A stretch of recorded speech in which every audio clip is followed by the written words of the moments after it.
Thank you, Speaker. I appreciate the opportunity to elaborate on a question I posed to this government before the summer recess. In my question, I referenced $500 billion in new inflationary spending that this government had ushered in. I spoke of Canadians' stress and frustration with their rampant inflation, causing the price of essentials to continue to climb month after month at the grocery store. And I directly asked when Canadians could expect a federal budget to be introduced, one that reduced inflation and cut taxes. It's now been over 12 weeks since my intervention. Has anything changed for the better? Well, we now have a date for the budget, November 4th, nearly two-thirds of the way through the fiscal year. Trust is so low in this Prime Minister's predictions as Canadians are expecting yet another bait and switch.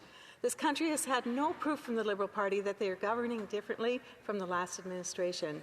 They claim they're different, and in one respect, they're actually true. Their record is worse than Justin Trudeau's. The Prime Minister has already warned Canadians to brace for a painful deficit, double that of Trudeau and what he left behind. This is a dangerously directionless experiment that the Liberals are undertaking. He promised the fastest growing economy in the G7. He delivered the fastest shrinking economy in the G7, with the second highest unemployment, the worst household debt, and the worst housing prices. That's not what Canadians voted for. He promised to build Canada up. Instead, he's wasted billions on bureaucracy, high-priced consultants, and drove inflation through the roof. The Parliamentary Budget Officer told committee that this government seems to have no fiscal anchors and that, I'm quoting him, bet your boots, Canadians will soon be paying much more to service the debt. Canadians deserve better. We know they deserve better because of the real-life ripple effects we have seen becoming all too familiar. Between record-high taxes and reckless spending, the purchasing power of Canadians is being eroded at an alarming rate. The Prime Minister said he wants to be judged by prices at the grocery store. What a great soundbite to mislead Canadians in an election when they're desperate for hope. Canadians have now delivered their verdict. It is a failing grade. Statistics Canada confirms that food inflation is running 70% higher than the Bank of Canada's target. Meat up 7%, beef 13%, coffee rose 28%, and even infant formula is climbing. Watching the Prime Minister in the House, I see a total indifference to these statistics. They don't matter. He got what he wanted.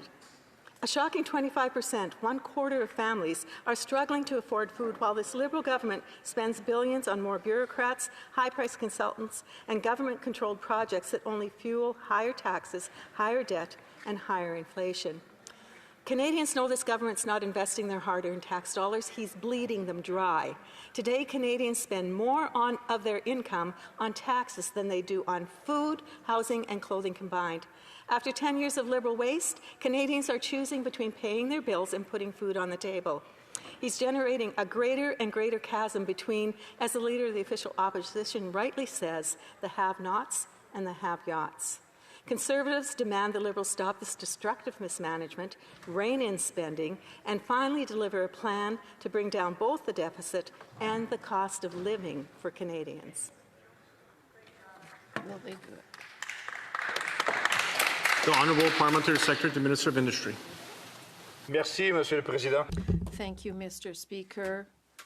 I'm happy to respond to comments made earlier by the honourable member.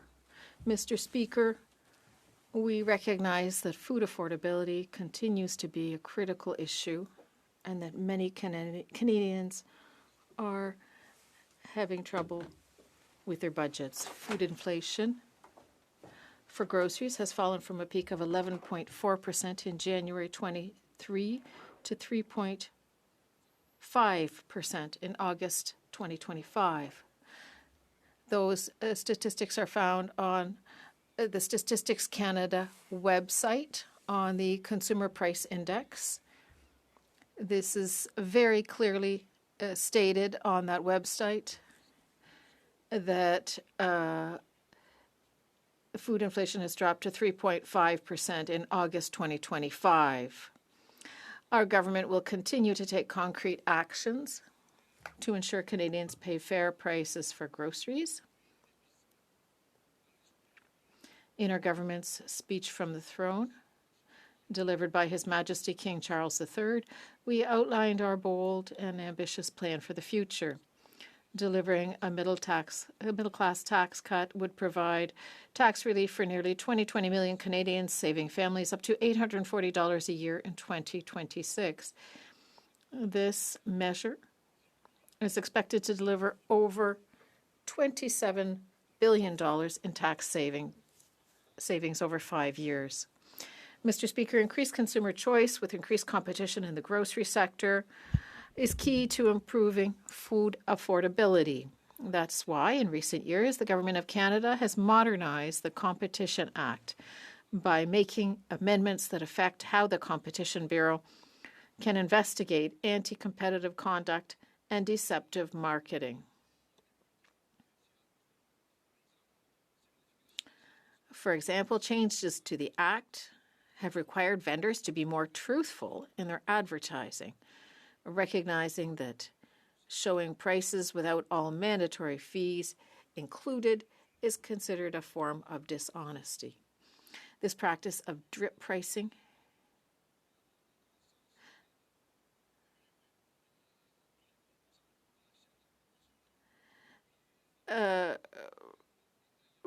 food price stabilization requires the complete engagement of the entire supply chain. In July 2024, large grocery retailers committed to join the Grocery Sector Code of Conduct. Canadians depend on a resilient grocery supply chain to access affordable quality food. However, everybody needs to follow the rules. The government is continue to defend consumer interests thanks to our Canadian Consumer Protection Initiative, a program that enables independent research to ensure that consumer interest organizations are supported. Priority topics such as affordability, barriers to competition in the grocery sector, and consumer protection against junk fees and price gouging were identified in its latest open call.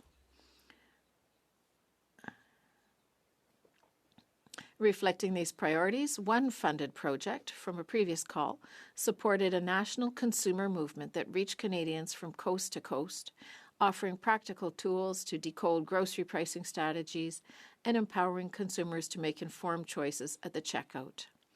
Mr. Speaker, we are working with industry and the partners to continue to support food price stability. Our commitment is strong and no options are off the table. I will be giving the floor to the MP from York Milton, but please note when in the House, when you're referring to a document, you can't directly refer to it. Rather, that would be considered an accessory or a part of a prop. That same Prime Minister himself told Canadians to judge his government by the price at the checkout counter, and they do not like the verdict. Families are falling behind with millions resorting to food banks, while Liberals are lining the pockets of consultants and bureaucrats and certain investment portfolios with their tax dollars. Many of these families voted based on the hopeful rhetoric of the Prime Minister that he would do things differently.